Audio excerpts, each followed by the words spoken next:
Good morning. This is Navy Old Salt Gamer, going back to our second episode of some code training.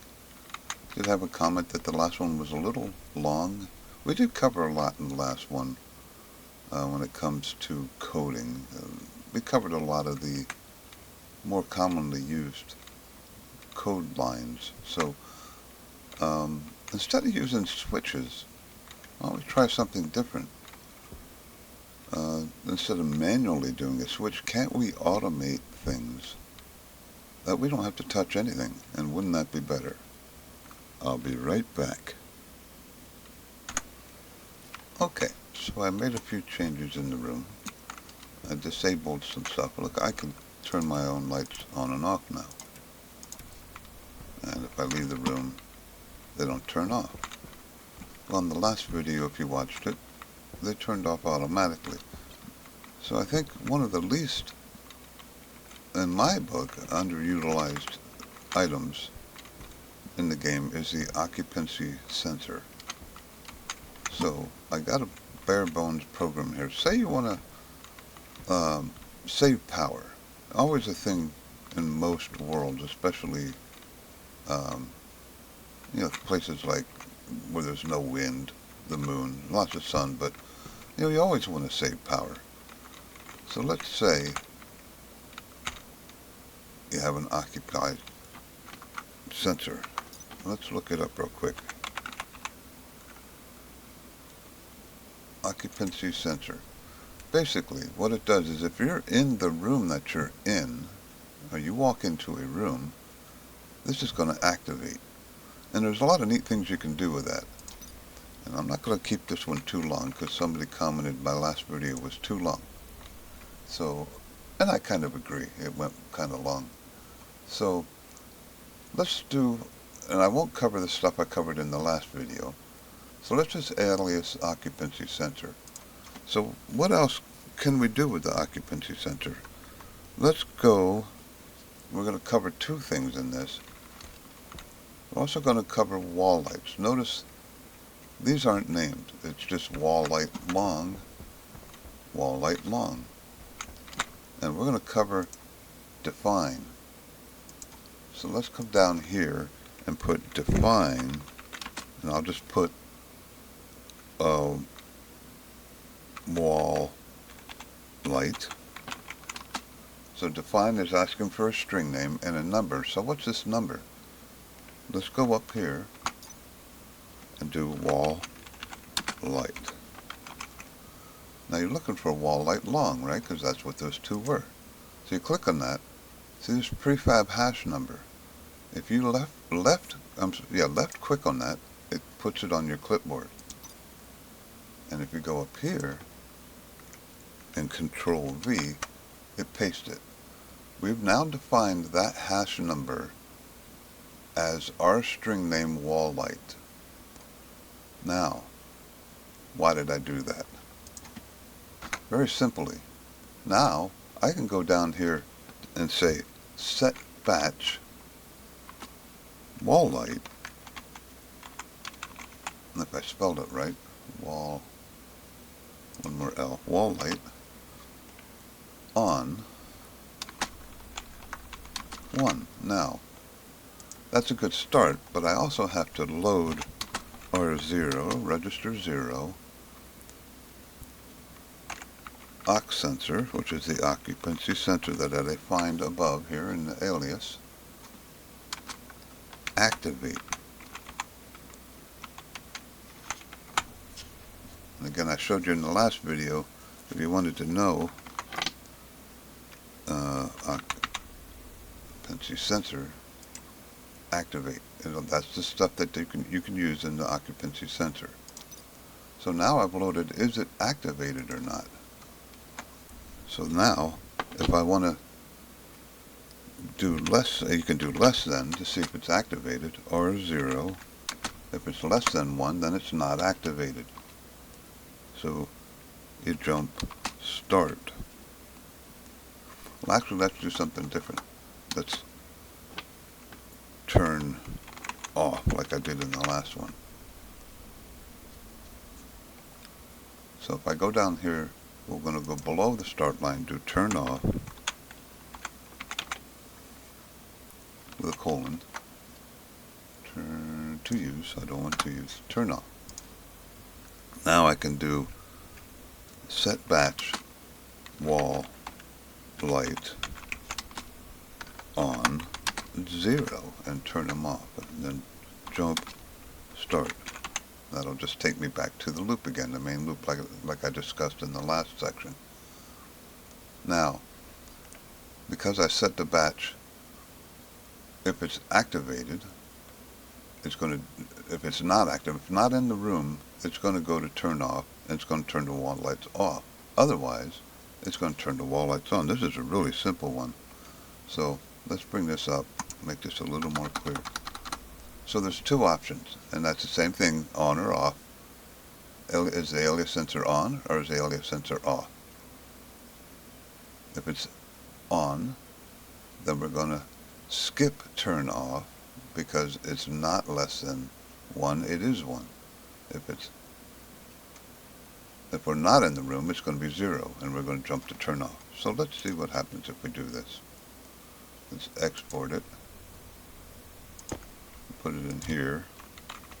Now, again, see, that's what, there's a flash, because I don't have my stuff defined correctly, do I? I need the occupancy sensor.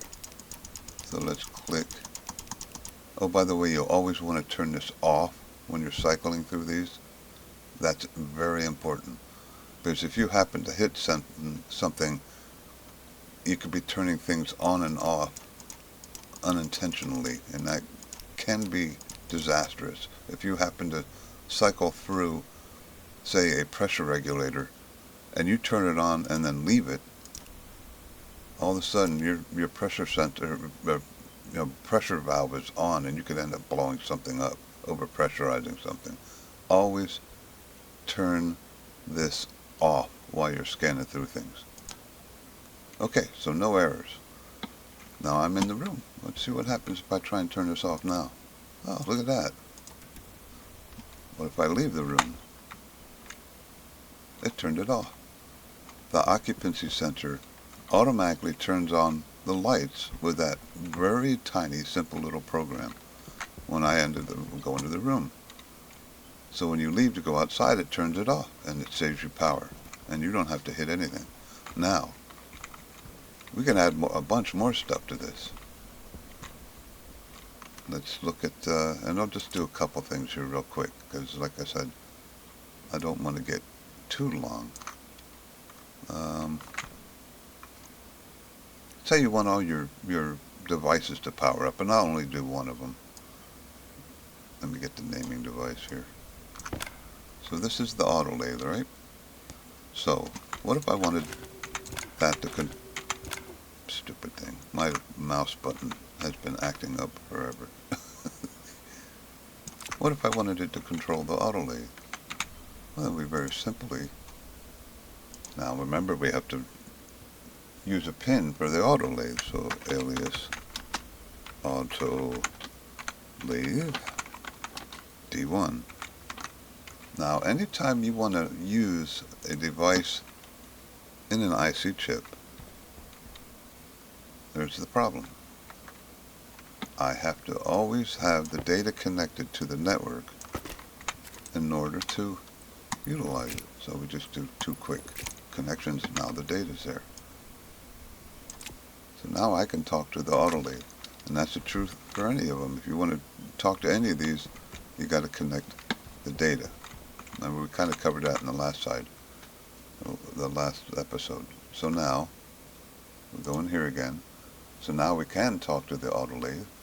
All we have to do is go up here and do the same thing. Set. Now we're not doing a batch. It's just one item. So just save auto lathe on 1. Set auto lathe on 0. Again, very simple programs. Let's clean it up a little bit so it looks a little better. Okay, so it's 15 minus 2 for spacing. So 13 lines. Okay, let's export that. I'm going to turn that off. Export. Put that back in here. Now it's going to do the same thing because it doesn't know what the auto lathe is. There you go. And you have to turn it on and then turn it off, because if you don't do that, it's not going to have what you need in this pin. So let's go to auto lathe. Very simple. There you go. Now I'm in the room. It just turned it on. What happens if I back out of the room? It turns it off. In the room, turns it on. You can use the occupancy sensor to shut power off to every device in your room if you wanted to. I could hook up my desk and my microwave, the furnace, anything that has a data connection. You can hook with the limit of pins. Of course, you can always use another IC chip if you wanted to do more than that. But this is a pretty handy device. There are some tricks to it. Notice, how can I do that? If I go to the atmospherics, notice it says room 1. Now, room 1 is currently what the occupancy sensor is checking occupancy for. If I go in here, what does this say? Room 2.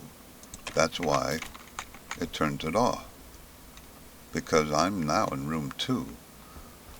If you add on to your base and don't put another room in here, say if I added a 10 by 10 square through this wall and I walk through here and there's no door, it's still going to be considered room 1. All you got to do to make that extra 10 by 10 space a separate room is put a door on it. You can put a door, an inside door on it, open it, and this will still be a separate room over there.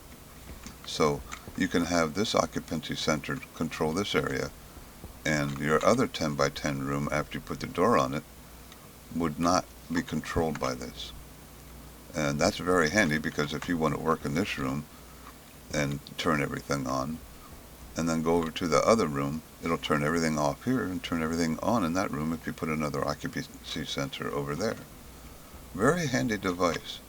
I would recommend on areas where you're having problems with power, using an occupancy sensor just makes total sense.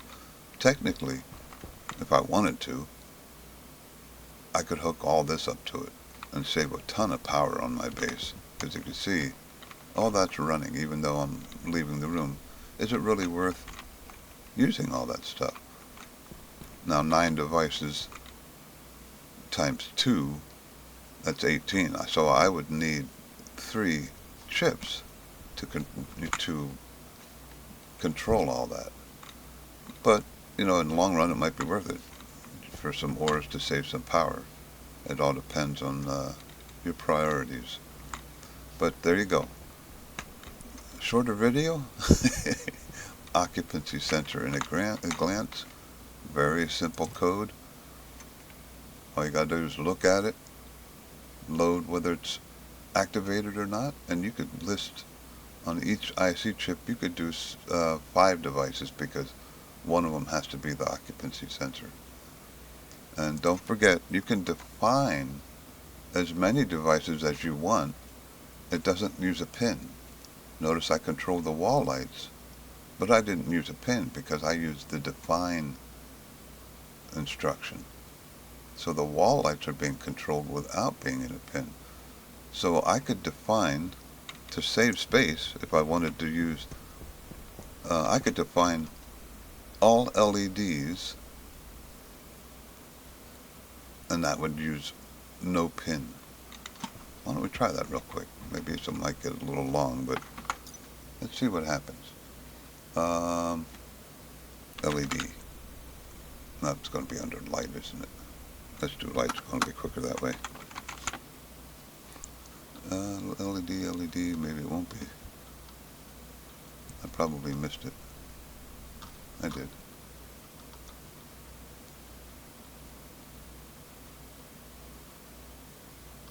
It's going to be under, no, all light. I know why. There it is. LED.